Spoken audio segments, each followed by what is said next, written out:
Why has modern Western society gone so crazy? Well, let me try and show you. Alright, this will be a short enough video, and thank God for that, says you. Well, this is a little thing that I saw yesterday, and sometimes in conversation it comes up, especially if I'm talking to the older generation. Believe it or not, there is an older generation than me. The question comes up, how did things go so wrong? How did society, modern society, get so crazy, so unhinged, so nuts? And it's a very good question, because in many ways, and I think a lot of you would agree with this, our society has, Western society has just careered off the rails.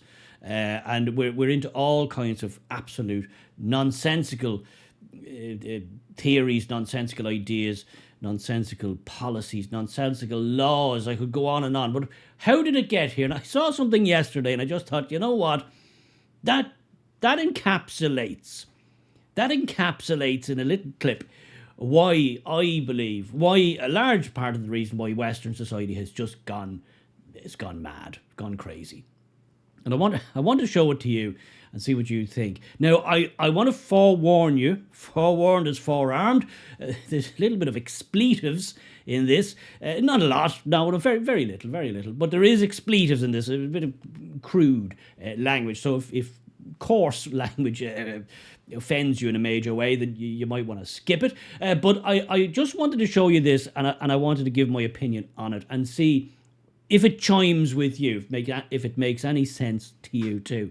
So let's have a look at this little video that I saw yesterday. And this was outside an iPass protest in the UK. And this woman was obviously on the side, the Antifa / refugees welcome side. You know the type of people. We have them here all the time. At every protest and every march, there's a few of these crusties. But have a look at this, and then I'll give you my thoughts after. For people to understand that there are no safe and legal routes for refugees to come to this country. This is the only way they can come here. It's on a boat to pay.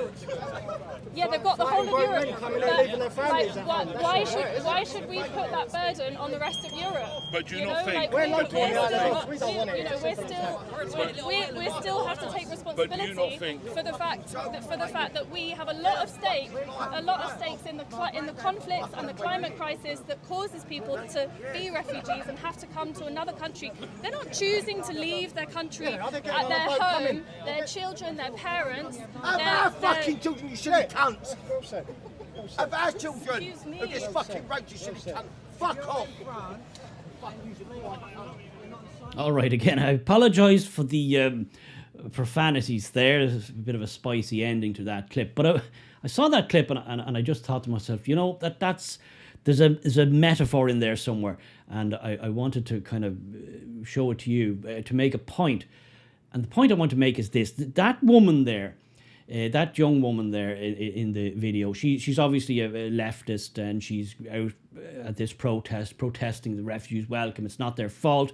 They have to do what they're doing, and we should be benevolent and kind and virtuous. Let them all come in, and no borders, and you know, I want to teach the world to sing in perfect harmony and all that type of stuff. Now, the point I'm making here is that woman is obviously comfortable. She's probably led a comfortable life. She's obviously well-spoken, well-educated. She's a product, if you like, of the West, the Western success. She's a product of that. She's a comfortable, I assume, middle-class person. And she's got a whole certain view of the world and how the world is and how people are in general. And she's probably never faced any real hardship in her life. Her idea of hardship might be when you go into Costa Coffee, you order a skinny latte, but the barista gives you an ordinary latte. That's probably a traumatic situation for that person. When she moves in circles like herself, her friends probably think the same. The people in university probably thought the same. I don't know if she's working now, but she's probably working. I would imagine somebody like that would go into either the civil service, journalism, or some form of politics. That seems to be where that type of person goes.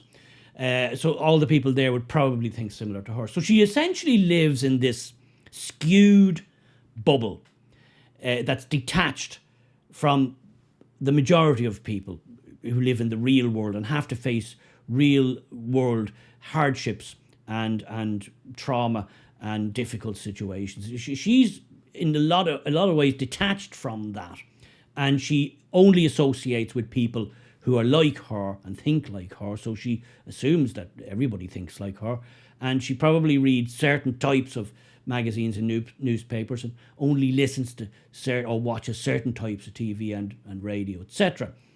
Now you imagine that this type of person, they're mostly women, but not always, and for every woman like this, there's a man who's afraid of a woman like this, and they're equally bad in my book. You imagine that type of person now, like it encapsulated in that, not the guy at the end, not that rough diamond at the end. She's never been spoken to. You can see by her reaction, she's probably, I would imagine, she's never been spoken to like that in her entire life. It's a whole new experience for her. She's never been shouted at, maybe, in her entire life. She's never had to face that type of, as most of us, the vast majority of us, we've been shouted at, we've been in difficult situations, we've faced hardship, we've had possibly been in dangerous situations, life-threatening situations. So I'd imagine this person here has probably had none of the above, or a very tame version of it.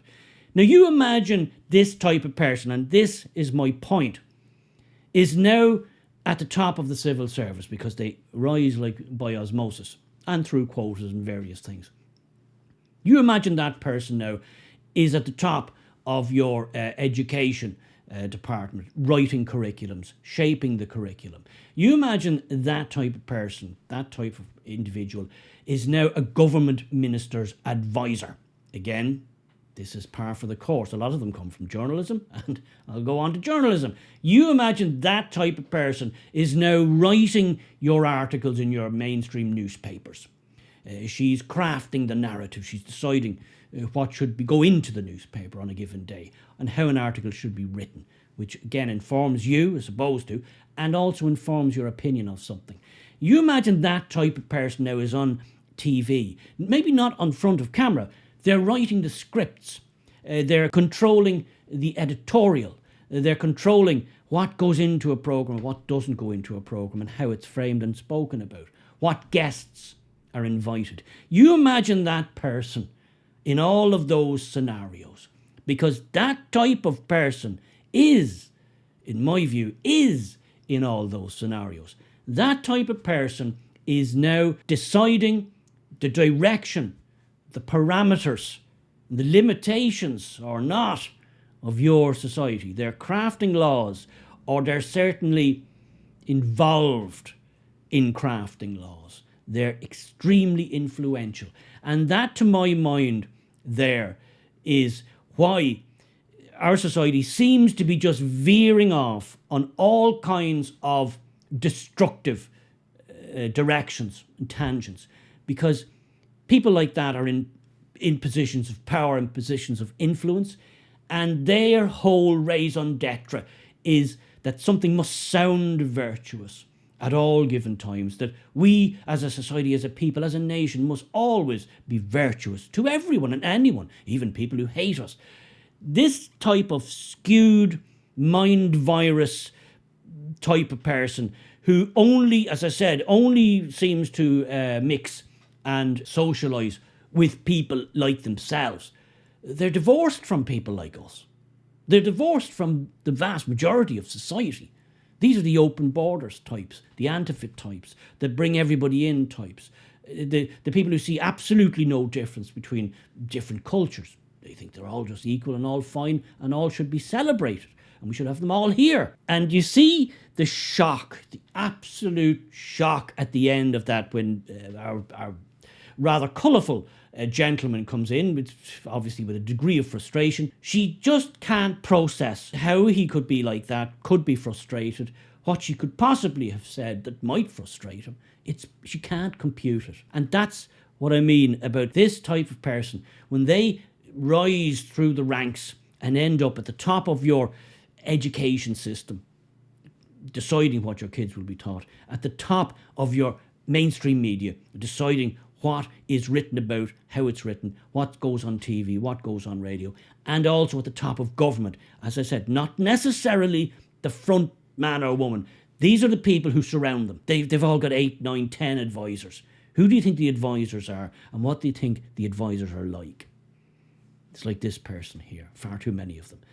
And that was the point I wanted to make. And I just want to throw it out there. It's a quick and easy bang, bang, bang video. But give me your comments. Do you agree with me? Or do you not agree with me? Have I got it wrong?